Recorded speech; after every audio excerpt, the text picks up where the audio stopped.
అంటే ఇప్పుడు మళ్ళీ మీరు ప్రత్యేక హోదా అంటున్నారు. ప్రత్యేక హోదాకి కొన్ని అవరోధాలు ఉన్నాయి. 14th ఫైనాన్స్ కమిషను దానికి అంటే ప్రత్యేక హోదాకి పులి స్టాప్ పెట్టమంది అనేటువంటిది ఒక వాదన ఉన్నది. అది ఎక్కడుందో చెప్పమనండి.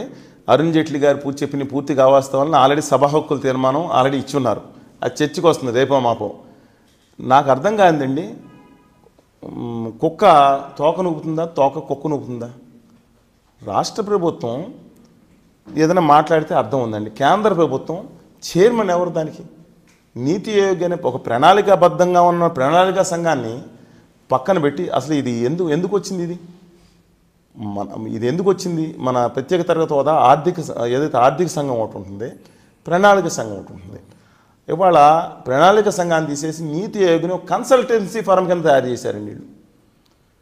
ఒక హోదా ఉన్న ప్రణాళిక సంఘాన్ని పక్కన పెట్టి ఒక కన్సల్టెన్సీ సంస్థ కింద తయారు చేశారు. అందువలన మన రాష్ట్ర ప్రభుత్వం ఏదైతే ఉందో వాళ్ళు కబుర్లు చెప్తుంటారు, కానీ కేంద్ర ప్రభుత్వం కబుర్లు చెప్తుంటానికి సిద్ధంగా లేము. అది తప్పనిసరిగా మీరు అమెండ్మెంట్ చేయండి అవసరమైతే. మీరు 300 అంటే పార్లమెంట్ని మిస్లీడ్ చేశారనేది నేను ఆల్రెడీ సభా హక్కుల తీర్మానం ఇచ్చారు. అలాగే మేము కూడా చెప్తున్నాం, తప్పనిసరిగా వారు కావాలనుకుంటే అమెండ్మెంట్ చేసి నిజంగా నేను ప్రత్యేక తరగతి హోదానే కావాలని పట్టుబట్టి లేవు మేము.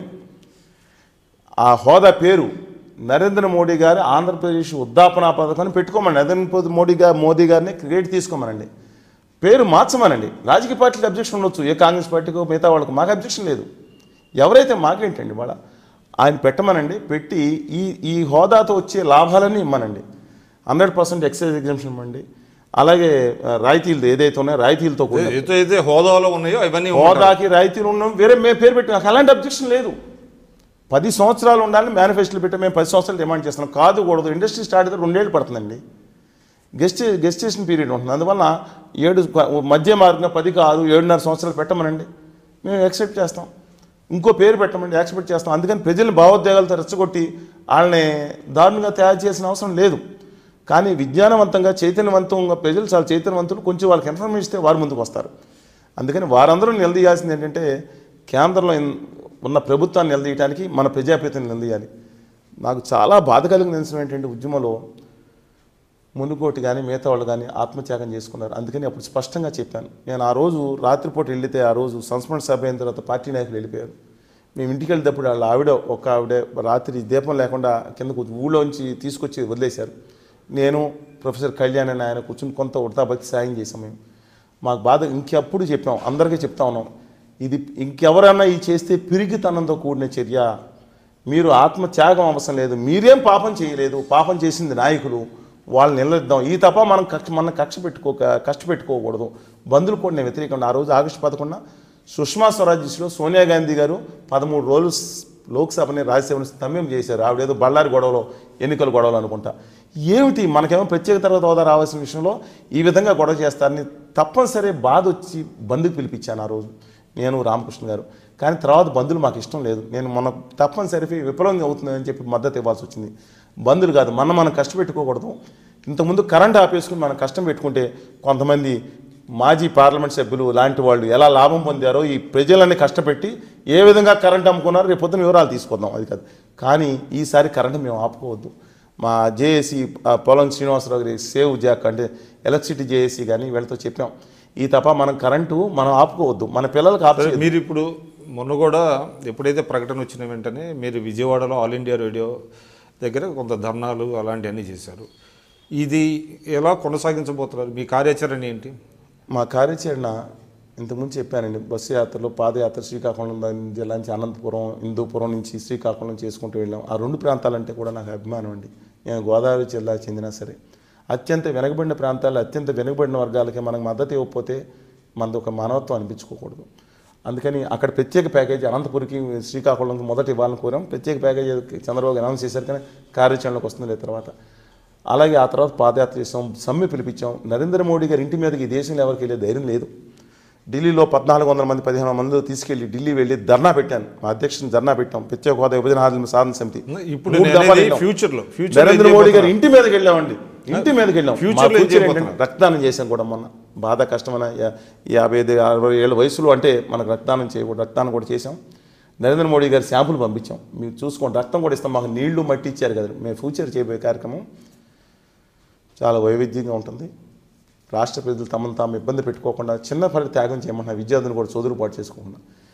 ఈ కేంద్ర ప్రభుత్వం కనుక అవమానకరంగా మీకు భిక్ష ఇసాం, మీకు పడేసామయ్యా అనే కనుక ఆ బాధ మేము తట్టుకోలేకపోతున్నాం. ఆంధ్రులు అంటే చేతకాని వాళ్ళు అనుకుంటా ఉన్నారు. కాదు, వియత్నాం నగరానికి వెళ్ళి అక్కడ రాజ్యం 2000 సంవత్సరాల క్రితం పరిపాలించిన అమరావతి ఊరు ఉంది. అమరావతి, పండరిపుర, విజయపుర అని ఊళ్ళు ఉన్నాయి అక్కడ. వియత్నాన్ని పాలించిన గొప్ప చరిత్ర ఉంది. పట్నా గురించి గొడవ చేస్తుంటే మగధ సామ్రాజ్యానికి వెళ్ళి ఆంధ్ర శాతంలో మగధను పాలించిన చరిత్ర ఉంది. శ్రీలంక దేశానికి, మన దేశానికి పింగళ వెంకయ్య గారు శ్రీలంక దేశానికి పతాక ఇచ్చిన స్వామినాయుడు, ఆ దేశపు ఆఖరి రాజు అలియాస్ విక్రమసింగ్, అసలు పేరు పిట్నాయుడు గారి అబ్బాయి. శ్రీలంకను పాలించిన సత్తా ఉంది. మా ఉత్తర కోస్తా నుంచి వెళ్ళి మారిషస్ దేశానికి అధ్యక్షుడైన వీరాస్వామి రంగడు అక్కడ పాలించిన సత్తా ఉంది. ప్రపంచాన్ని కాపాడిన ఆరోమేషన్ టెట్రాసైకిల్ని కాపాడిన ఎల్లాప్రగడ సుబ్బారావు గారి వారసత్వం ఉంది. పోరాడి నిలదీసిన అల్లూరు సీతారామరాజు గారి వారసత్వం ఉంది. తుపాకీ గుండికి ఎదురొడ్డిన ఆంధ్రకేసరి టంగుటూరి ప్రకాశ్ మంత్రి గారు ఉంది. తిప్పిన రామస్వామి గారు ఉంది. తాపి ధర్మారావు గారు ఉంది. జాషువా వేమన గారి ఒక అలాంటి గొప్ప చరిత్ర ఉన్న ఆంధ్రజాతిని తక్కువగా చూడమాకండి మీరు. మమ్మల్ని కనుక ఈ విధంగా చూస్తే కనుక, మాకు చరిత్ర వారసత్వం మమ్మల్ని కనుక చూస్తే కనుక మేము చేయబోయేది పార్లమెంట్నే గుర్తించడానికి నిరాకరిస్తాం. కొంతమంది విద్యార్థులు ఈ మధ్యన మాట్లాడతా మేము దేశంలో ఎందుకు ఉండాలనే దురదృష్టకరమైన మాట్లాడుతున్నారు. అలాంటివి మాకు ఇష్టం లేదు. అది దేశభక్తి పూరితంగా మేరా భారత్ మహాన్, మా తెలుగు తల్లి గొప్పది, మా భారత్ మహాన్ అనుకునే అలాంటి ఇష్టం ఉండదు. కానీ అలాంటి పరిస్థితి కల్పిస్తే కనుక కేంద్ర ప్రభుత్వం బాధ్యత వహించాలి. ఈ సమయంలో మేమేమనుకుంటున్నామంటే అండి, కేంద్ర ప్రభుత్వానికి నిధులు ఎందుకు కట్టాలి? మా దగ్గర నుంచి వెళ్ళి భిక్ష వేస్తున్న సందర్భంలో మా దగ్గర నుంచి నిధులు వేలాది కోట్ల, లక్షలాది కోట్లు మాకు పట్టుకెళ్ళి ఇదిగో మీకు అంతా పడేసామయ్యా, ఇచ్చాం కదా మీకు ఎల్ఈడి బల్బుకి 30 కోట్లు అని చెప్పి మాట పడాల్సిన అవసరం ఉందా? పార్లమెంటుని మీరే గౌరవించిన సందర్భంలో మేమెందుకు గౌరవించాలి?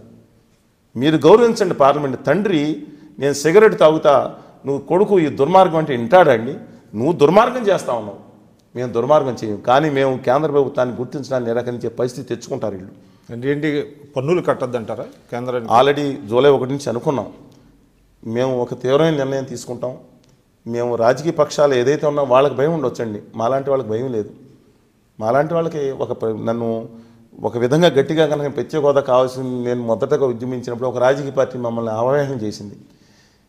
చాలా దారుణంగా పోస్టులు చేసి వెబ్సైట్లు పెట్టుకున్నారు. ఇవాళ మేము ఖచ్చితంగా ఉండాలనుకుని మేము అడుగుతుంటే ఇంకో రాజకీయ పార్టీ, మేము పట్టించుకోవాల్సిన పని లేదండి. ప్రజల కోసం నేను ఎక్కువగా బాధపడేది మధ్యతరగతి ప్రజలు, దిగువ మధ్యతరగతి ప్రజలు. బాగా డబ్బున్నాళ్ళు, బాగా సంపన్నులు ఎలాగైనా బాగానే ఉంటారు, ఏ రాష్ట్రంలో ఉన్నా సరే. ఉద్యోగాలు రావట్లేదండి వాళ్ళకి. ఆరోగ్యశ్రీ స్కీములు కూడా లేని మధ్యతరగతి వ్యక్తులు ఎంతోమంది ఉన్నారండి. వాళ్ళ పిల్లలాగా దూరంగా ఉద్యోగాలు చేస్తున్నా వాళ్ళ గురించి కాన్సన్ట్రేషన్ మాకు భయం కలుగుతుంది.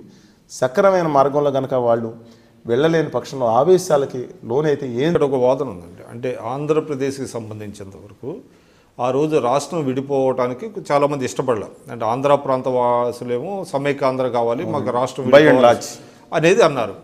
అంటే అసలు రాష్ట్రం విడిపోవటమే మాకు ఇష్టం లేనప్పుడు మేము రాష్ట్రానికి ఏం కావాలి అనే నివేదికలు ఏ విధంగా ఇస్తాము అనేటువంటిది వాళ్ళ వాదన ఉంది. అది కరెక్ట్ కాదంటారా? నేను అనేదండి, అక్కడ చంద్రబాబు నాయుడు గారు, చిరంజీవి గారు మాట్లాడిన మాట వాస్తవం.